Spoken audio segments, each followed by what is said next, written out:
Welcome to the channel. My name is Matthias. Today we're going to talk about Jonathan Hickman's Gods. We are going to cover the first issue. It's a 8-issue miniseries.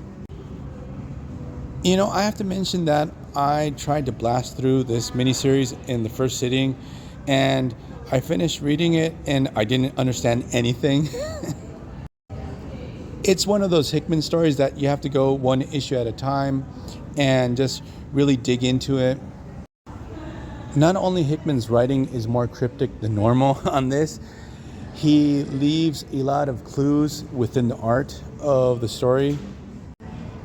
You really have to pay attention what goes on in each one of the panels.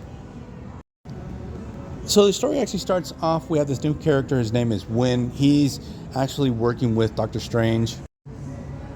So the thing is that with Wynn, he's like this top tier magic type of character within the Marvel Universe.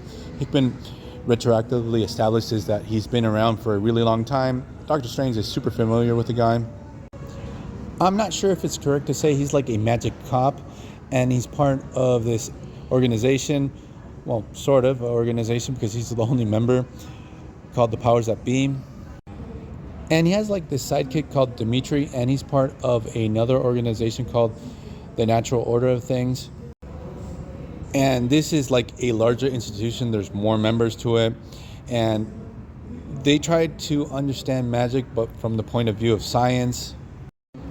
And they also operate as cops, and it seems that there's friction between these two organizations. As usual, we have Hickman really diving in and trying to build up this lore. And at moments, it gets a little bit confusing because there's a lot of time jumping within the story itself. There's this whole situation where we discover that Wynn was married to a woman called Aiko, and she became like a member of the Natural Order of Things, and she became like one of the higher ups.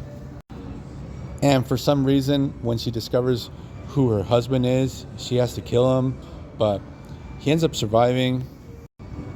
That whole part of the story is a little bit confusing still because I'm still rereading this whole miniseries. But what happens in the present is that we have Wynn working with Doctor Strange. They're dealing with what is called a Babylon event.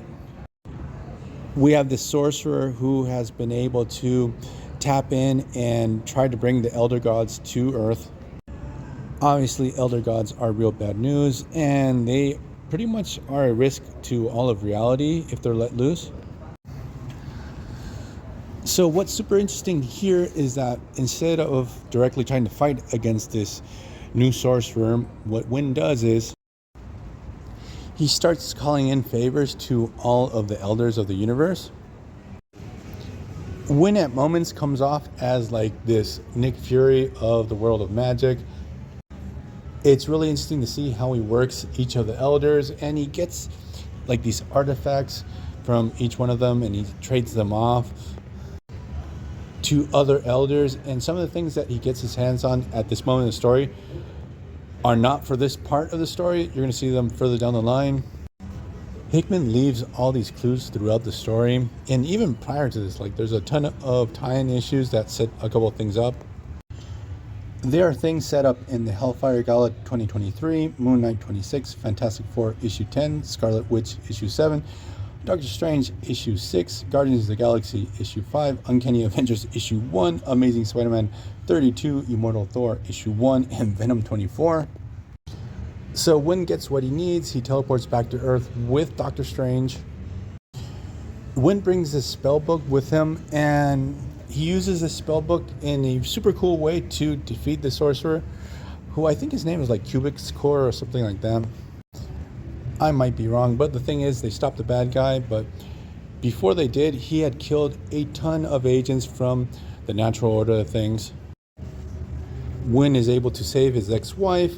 She's super happy to see him, even though she tried to kill her earlier in the story.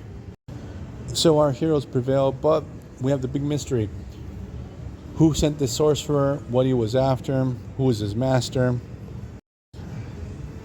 So our heroes prevail, but the thing is now they have to discover why did this sorcerer want to provoke this Babylon event, who's his master.